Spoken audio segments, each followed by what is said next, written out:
Season 17, episode 27 of the program that I make. I'm Adam Collins, Geoff Lemon with me. Before we get into part two of the show, we mentioned them off the top. Maurice Blackburn, Geoff, Australia's number one plaintiff law firm, been with us throughout the course of the summer.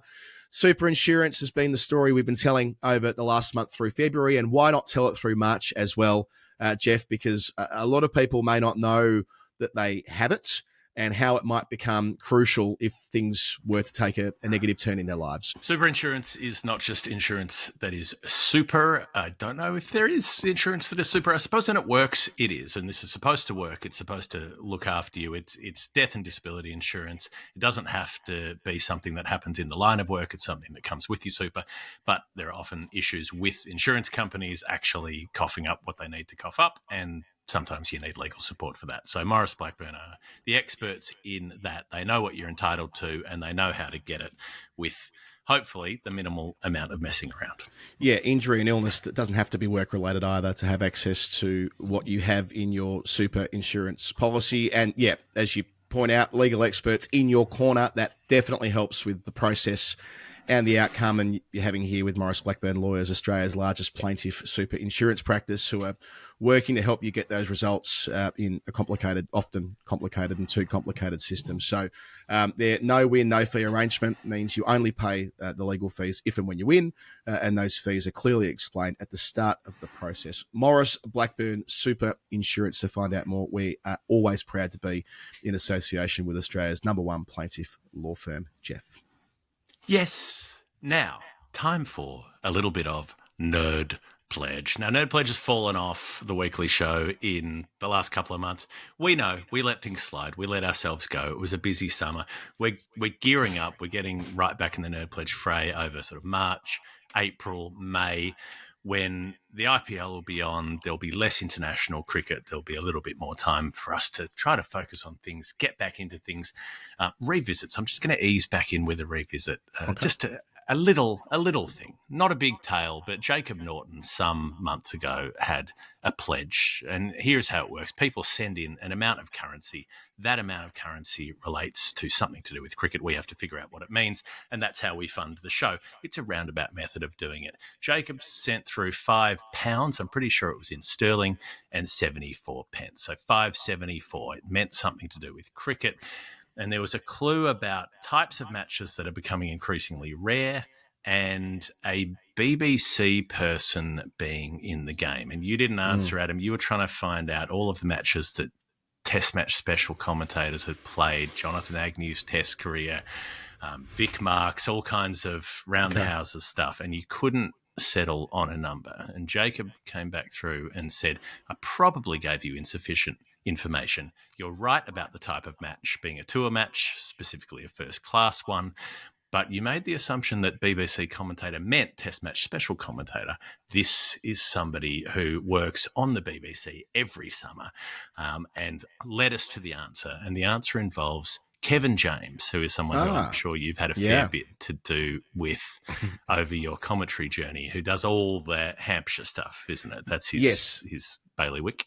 BBC Radio Solent is the station down in Hampshire. Kevan James is Kevin with an A. And he was what does Hampshire. What does Solent mean? I don't know, but it's something that I immediately identify with Hampshire due to the BBC station's name. He was an opening bowler for Hampshire. I'm sure you're going to tell us more about Kevin's career, but he's an excellent commentator. Has done that job for a long time after he finished his playing career. I think he had one famous day out. I feel like there's one day, like there's a Kevan James day, like that is like he took a bag against or he took a hat trick, or he took a 10 for, or, something like that. And I would imagine now I look at the number, it's probably 5 for 74 against the touring team. Now I realise what I'm saying. I'm going to guess he took 5 for 74 against the touring Australians in 1993. How close am I? You're not far off. You're 3 years off. It was 1996 and it was against the touring Indians. But he did indeed take 5 for 74 before he ended up working on Radio Solent Green. Solent Green is people. But this scorecard is extremely weird. So this is the touring Indian side. They're playing at Southampton. They're playing Hampshire in 1996. It's an unusual sort of fit out for England. They've got 3 spinners playing. They've got Anil Kumble playing. They've got Hirwani playing, who used to, was it Badeng Hirwani, who used to, he bowled. I'm trying to remember what he bowled at this point. All my 90s stuff is getting confused. And they had your guy, one of your favourites, Venkatapati Raju, was in that side as well. I only said his name 2 days ago, Geoff. I said his name in passing a couple of days ago when having a Barbara Shet out at North Middlesex Cricket Club and approaching the crease. And I don't know how Venkatapati Raju came up, but he did. So, yes, he's still front of mind. Glad he's come up today. Narendra Hirwani, he was a leg spinner. I thought he was a leg spinner, but then I had a crisis of confidence and panicked.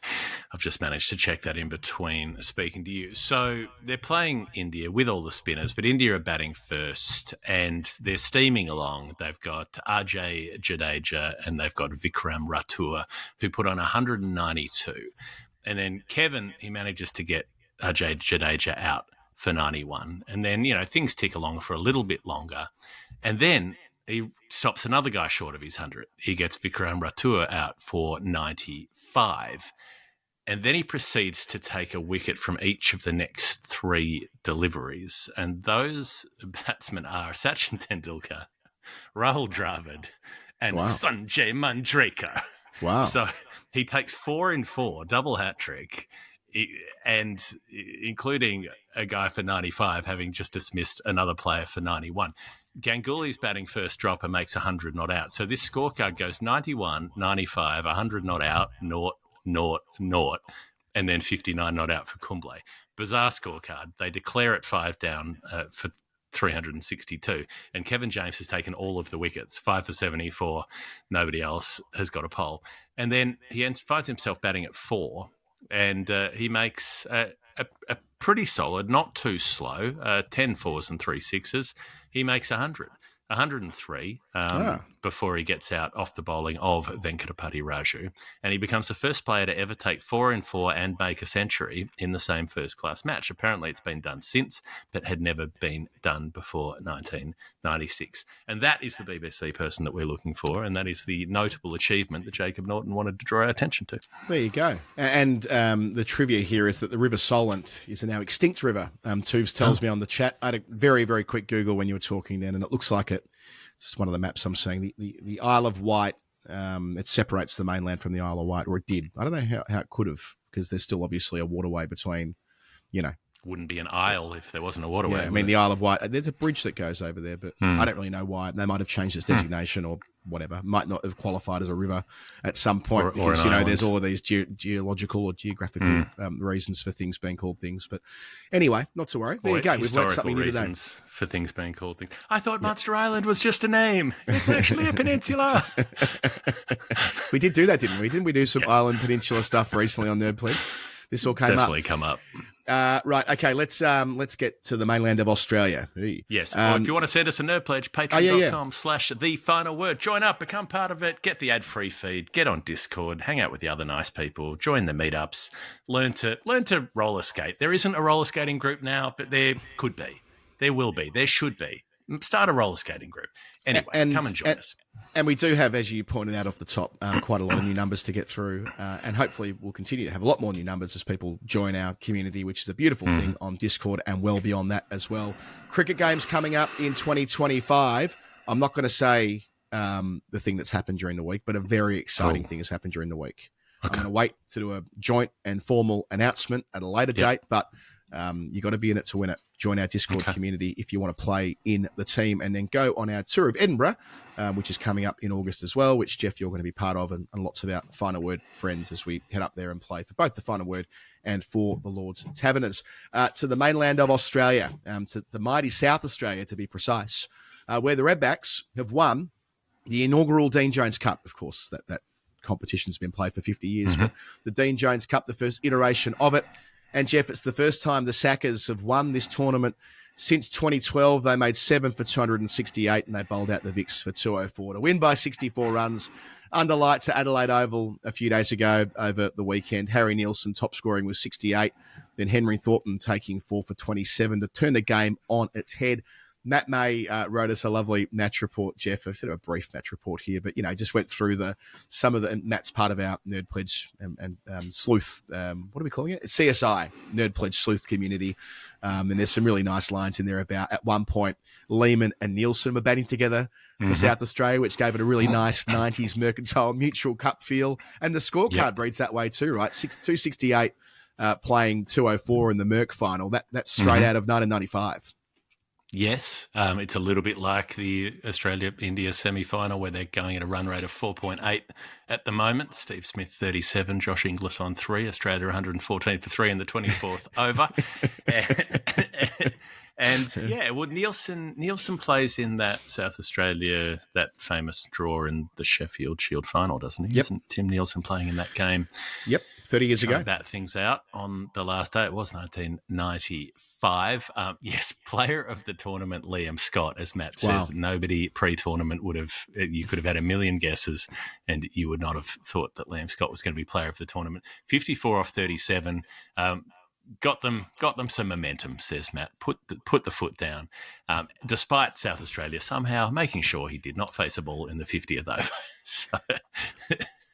And there was a really crucial 10 minutes of play, Matt dictates as well here, where Nathan McSweeney, he's got a bit of a golden arm, doesn't he? He gets Harris caught at cover, then Hanscom with a caught and bowled, and that opened the game up for South Australia. And they were able to dictate terms thereafter. Over 6,500 people there at Adelaide Oval, which is not for nothing for a domestic one-day game. Geoff, at this point, I've got a voice note from Bharat, which I did commission. I said, Baz, send me a couple of minutes of passion about the final. Tell me what you reckon. And he sent me 6 minutes. I'm not saying we'll include 6 minutes. We'll make an editorial judgment later on. But here is some love from our great friend Bharat Sundaresan about the state that he knows and loves and the state that's adopted him as something of a living treasure. I'll never forget the first time I went and watched South Australia train.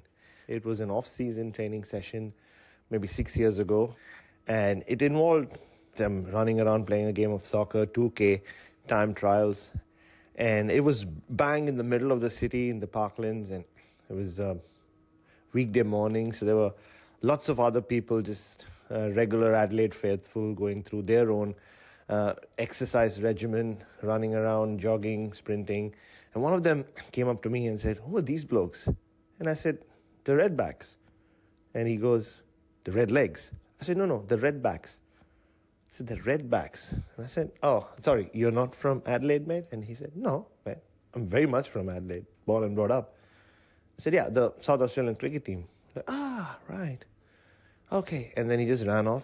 And I remember thinking, wow, I've just come from Mumbai, which obviously, apart from being the financial capital of India, is also the cricket capital in many ways, where we have a state team, Ranji Trophy team, which obviously is very recognizable, and all those players are so famous. That was what I was used to. And here I was standing in the middle of Adelaide, and they didn't know who the Redbacks were. So that's how the journey began. And fast forward to last Saturday night, as I was walking into the Adelaide Oval, all hopeful that for the first time since I moved to this country, to the beautiful state of mighty South Australia, that they might win a trophy. And there were so many of these diehards walking in with me, and I could see the nerves in them. I could hear the nerves come through, and they spoke about, hopefully this time we have to do it.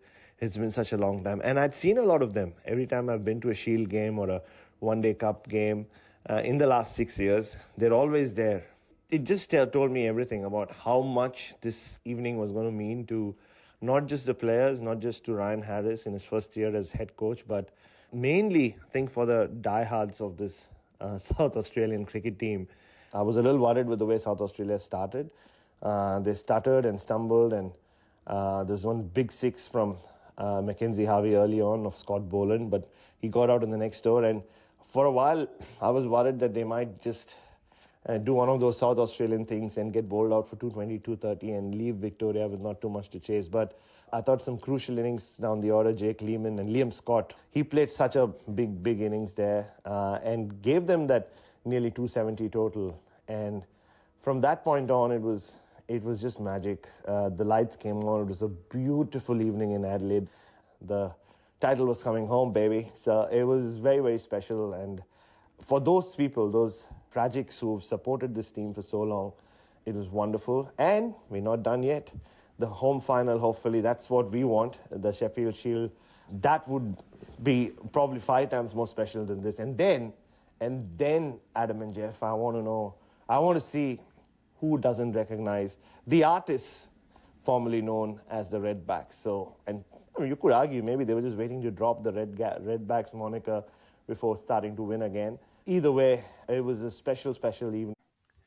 Thank you, Baz. Love your passion and love the fact that South Australia have not only won that tournament, Geoff, but have got one more home game in the Shield, and it would take a lot for them not to end up being the hosts of the Sheffield Shield final, as we talked about last week. So that could end up being one of the truly great summers for South Australian cricket, and let's ride them all the way to that Shield final, which I add won't include Cameron Green, even if WA make it. News overnight that he won't play Shield games. There was chat that he would, but now he won't, even if WA get to the final. So there's no suggestion that he's injured again after his surgery in October, but they're just taking it easy. He's got those 5 games for Gloucestershire, which a couple against Kent, one against Leicestershire, one against Lancs, and one against Northants. But friend of the show and co-host occasionally, Alex Malcolm, had the report today that the big all-rounder from WA won't be playing at the pointy end of the Sheffield Shield. No. So that's interesting. It's also not the same weekend as Gather Round, which we thought it might be in March. I think the Shield final's a bit before that. We've had some correspondence as well from Robin Cock, who's a passionate Adelaidean, to say that the previous correspondence about the coat of arms of Bharat's city, I was looking up Mumbai, but in fact it's Adelaide. Adelaide does have a crest that involves a lion and a kangaroo. Bharat and I had a discussion about how a lion and a kangaroo it's improbable that they would have met. There's probably not a lot of crossover, except maybe at like Werribee Zoo if something went wrong down there, maybe. But I'm looking at it right now. The crest of the city of Adelaide is incongruously a really fucked up looking lion. I've got to say, it's one of those sort of skinny, mincing sort of looking kind of 1600s lions with a cinched waist. Looks like it's wearing a corset. And it just doesn't look very liony. It doesn't look very credible as a lion. It's been on a diet of Tic Tacs and not much else. It's a sort of Sydney socialite lion, I suppose. And then a much more sort of thick around the haunches, Darren Lehman style kangaroo on the other side of the crest. And then a random arm with a pickaxe that's seemingly rising out of the sea, perhaps, which seems incongruous as well. It all looks very emoji-fied. I don't know who came up with that crest, but it's an absolute disaster. Whoever paid for the graphic design on that, you'd got it on Fiverr for $17, didn't you? It's trash. Sorry, Adelaide, but surely you've got to get something better than that. Well, I've got their new one already in my head. I mean, they've already done it. So at the back of the members at Adelaide Oval, 22 yards apart, is the sculpture of Jason Gillespie bowling to Darren Lehman where the nets used to be. Surely you bring those two sculptures together, the artwork already exists. There's your crest for the city of Adelaide. Dizzy bowling to Buff and Buff flying him through the cover. Can you think of a more appropriate coat of arms for the city of churches than Jason Gillespie and Darren Lehman both doing what they do best? I can't. That's got to be Clary Grimmett bowling to Don Bradman. The challenge there is that Clary wasn't an Adelaidean. Clary was a lot of things. No, but but especially Clary. At least Don, spent his whole life there. Clary went straight back to Melbourne. It's where you get adopted. It's who adopts you. Yeah, but Clary lived in Caulfield. Yes, he is. Does Adelaide claim Bharat? Of course they don't. But how long did Clary live in Adelaide for? Not long, was it? He lived in Melbourne for the back half of his life. After he moved there, he never left. He died in Adelaide. Didn't he? He grew old in Adelaide. Yeah, I thought He lived just around the corner from Bharat's old corner shop. That's where his house was, where he mowed the net in the backyard, where he used to teach all the young spinners how to bowl. And that was in Adelaide. He stayed in Adelaide till he died. Lived in Caulfield. Died an old man. How did he live in Caulfield and teach people a flipper in his 60s if he was doing it? Anyway, it doesn't matter. It doesn't really matter. I don't think there's a Caulfield in Adelaide. Anyway, doesn't matter. What does matter, what is relevant to 2025, is that we've been running a campaign for Sam Constas to be picked up by Middlesex. That ain't happening because they wanted a fast bowler and they got a fast bowler, Dane Patterson, and that makes an enormous amount of sense for South Africa because Patterson will almost certainly be playing in the World Test Championship final. He's got an amazing record in England, played 4 years at Notts, and was highly sought after. I understand that Yorkshire were in the market for Dane Patterson as well. Middlesex have signed him for that run up to the WTC final at Lord's. So advantage South Africa on that front. Getting him over the line there at Middlesex. I think he takes his first class wickets at like 23 and in England at like 19 or something like that. So good pick up there. But what it does sort of remind me is that now that we know that Cameron Green's trip to Gloucestershire is being in part privately funded, and just to clarify, it isn't Aaron Banks as we speculated last week. It's I've had that confirmed to me by a senior source. It is a wealthy fan who isn't Banks. Banks has done stuff like this before with accommodation and helped out with overseas players, but this is another wealthy Gloucestershire fan.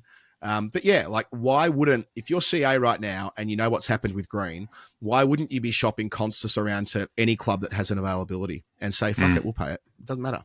So, yeah, anyway, we will see where that all lands. But Constas in England would make an enormous amount of sense to me if they intend on playing him in that final on the 11th of June. Geoff, Australia stuff. There's a new member of the Cricket Australia board, which has been announced during the week. David Clarence Boon, the keg on legs himself, will stand down. Indeed. More Clarence. We need more Clarence in Australian cricket. He died in Kensington Park, Adam, in Adelaide. He's buried in the cemetery in Adelaide. I'm curious about that Caulfield thing. Anyway, it doesn't matter. So Booney has been a match referee since 2011. So 14 years travelling the world doing that job. So I reckon he's done his bit. You know, like you wouldn't want to. These match referees end up doing an absurd amount of games. There's only a handful of them, right? Ranjo Madagali, Andy Pycroft, Jeff Crow. Like these guys have done, and David Burns another, Richie Richardson. They've done so many games that you can understand why being on the road as often as they are does take its toll. So after the Champions Trophy, he will stand down from the ICC. He'll also stand down as the chair of Cricket Tasmania, where he's been in that role since 2022. And he'll be Tasmania's appointee to the CA board. A man with vast experience as a player and as an official and as an administrator. Seems like a good bit of business to me. Yes, it makes sense. He's got credibility. He's, a long way past all the how many beers, gags, and all the rest of that.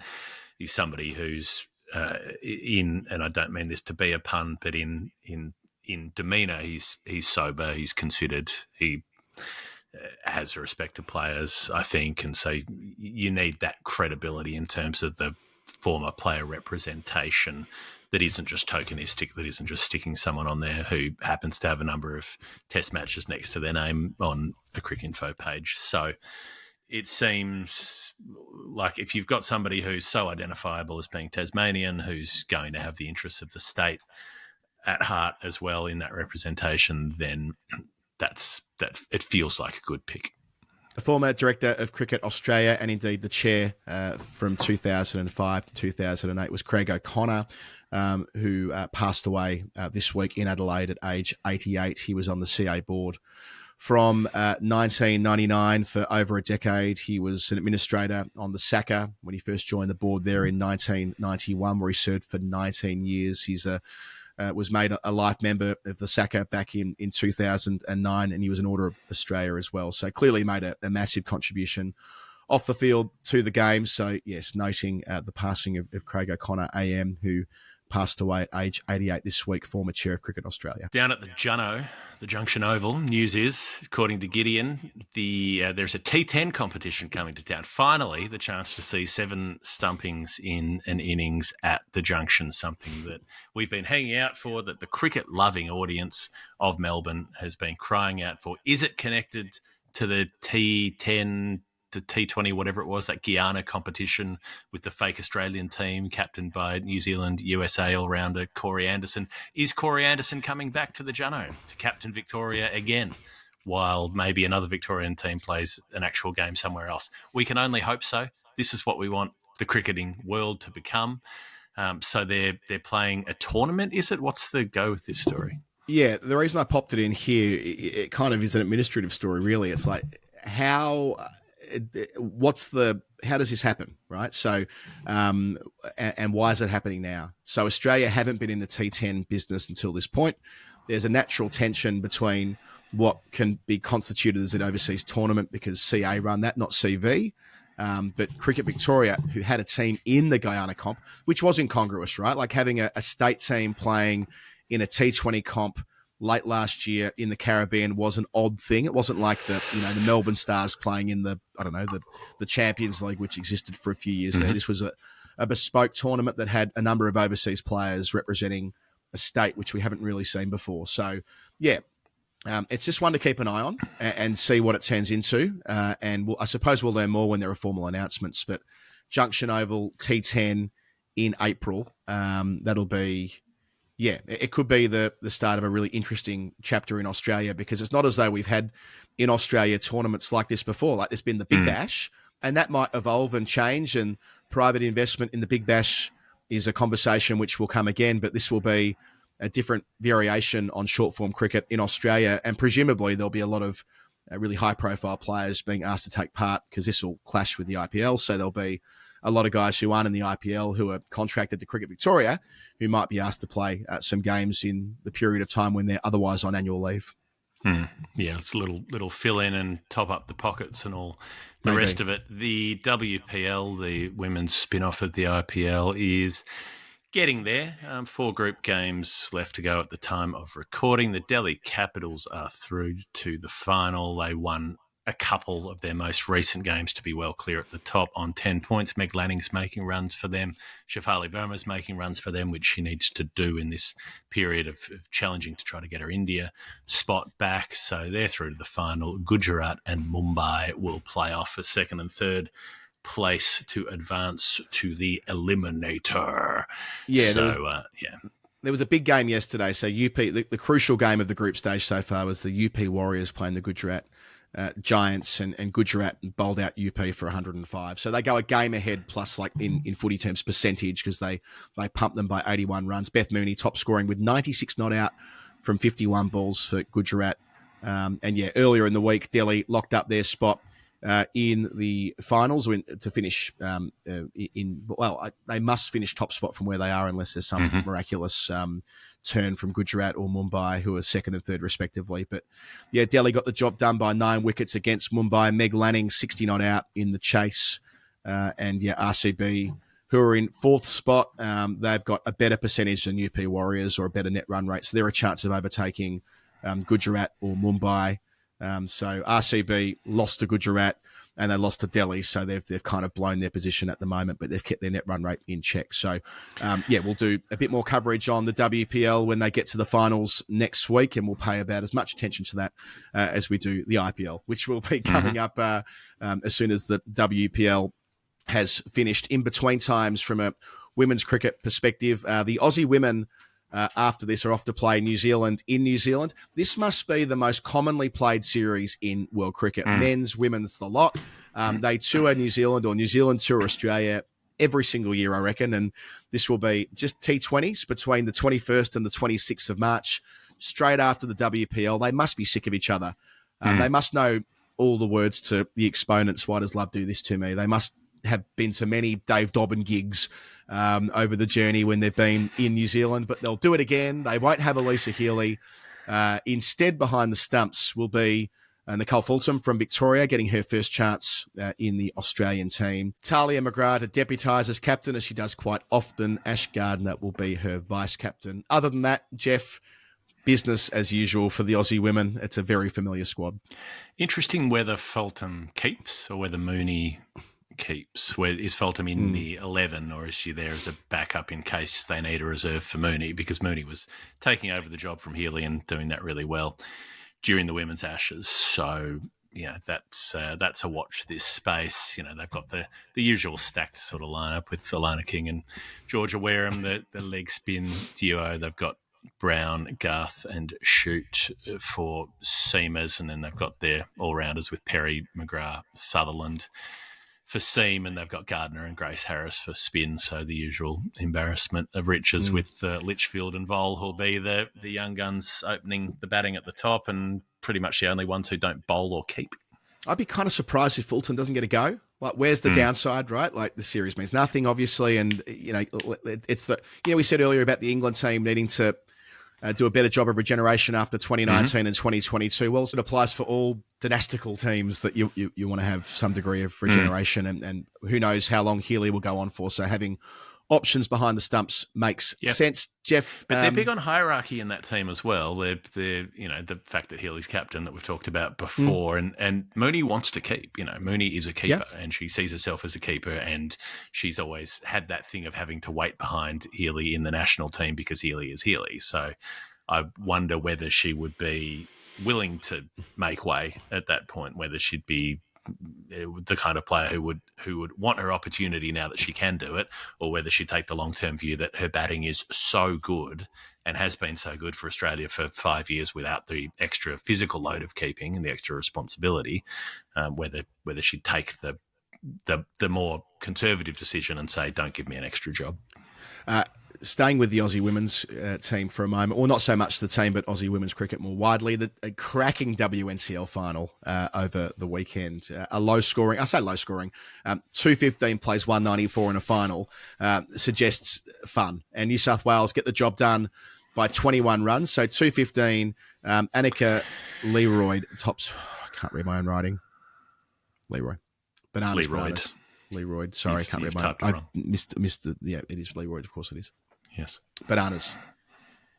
Annika Leroy top scored with 80 for New South Wales at number 3. Had a great campaign. She made 3 scores in the 70s and 80s at the pointy end there.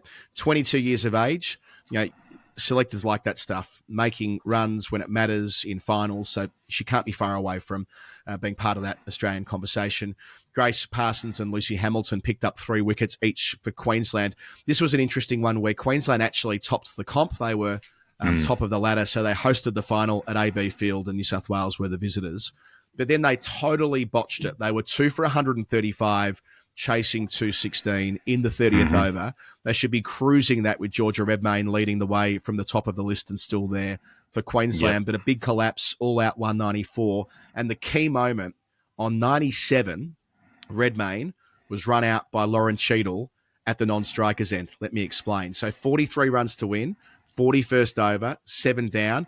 Pretty much if Redmayne's there to the end, Queensland win the comp. But Nick Hancock smashed it back at Lauren Cheadle, and she put her hand down to deflect the ball and kind of get it away from her body. But it wasn't one of those where she put her hands down and the ball just hit the finger. It took a massive deflection and cannoned into the stumps. And, of course, Redmayne was backing up, as she should be.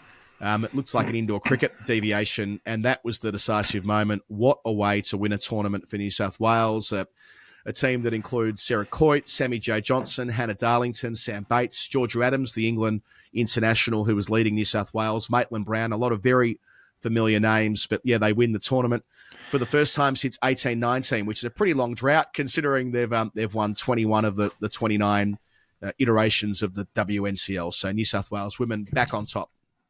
Finally, the people have been crying out for it. They've been crying out for a victory for New South Wales. They've only won 78 out of 80 of the bloody times that they've gone around for this trophy. It's been too long, crying in the streets, weeping down at Silverwater, in the streets of Sydney, children filling up puddles with their tears for the last few years as other states have been winning. Disgusting to see other states winning that competition. So New South Wales will be happy. And where's justice for the Doc? Why isn't the Doc getting picked to keep wicket in New Zealand? I know it's T20 and she'd probably be more likely in a 50-over game, but she's got a good T20 record. She scores faster than run a ball and she keeps wicket. And surely she's done her time waiting in the wings. She's, about 30? She's well placed. She's had a hell of a career. She's shown a commitment. She can stitch you up if you get hit by the ball, as well as being able to hang in there behind the stumps. Where's the Doc? Why isn't the Doc going to New Zealand? That's the campaign we really should be running. I agree. Redmayne for Australia. Just some small England bits and pieces. I say small bits and pieces before we go. Jimmy Anderson has officially registered for the 100 draft. Yes, getting as first signalled to us on the final word. Playing for Mumbai Indians, Wales. He'll be in the mixer. I reckon someone will pick him up. Good for shirt sales, if nothing else. And I'm sure Anderson will still be able to do a job inside the power play. Why wouldn't he? And Sophie Luff, I thought this was a nice story. Sophie Luff is a Somerset lifer. She's been a mainstay both there and at the Western Storm through the period of time that we've had, I guess, the semi-professional era. She'll be Somerset's first captain as we enter the brave new world of the England women's domestic setup, which will change completely this year. So we're seeing a few of those announcements coming through about who's picked up whom and how the teams will come together. And we'll keep a close eye on that through the course of 2025. Geoff, that's it for our show today. Thanks again to all of our patrons, patreon.com/the final word. Join us, be part of what we're doing throughout 2025. It's going to be such a busy year. If you want to join us and be one of our partners commercially, info@finalwordcricket.com. Of course, Maurice Blackburn Lawyers, who've supported us all the way through this summer and terrifically well at that. We thank them for being with us at the moment and all the way through to the end of the Aussie summer, and McInnes Scotch Whisky as well. Go buy yourself a barrel. Get a barrel. Buy a barrel. It's an investment. And a massive discount as well. I forgot to mention that before. Huge discount. So why wouldn't you want to get involved in something like that, Geoff? Josh Inglis is out, just by the way, if you're following the game via our update. Steve Smith is on 63, Australia 160 for 4. They've got about 20 overs to go. 250 could be a challenging score, or the dew might be a factor. You will only know that if you've listened to the Daily Show that's already been published. Episode 27, of season 17 is complete. Stick with us through the week for Champions Trophy coverage from Dubai and Pakistan, and of course, story time as well. Thanks for listening. Catch you later. See ya.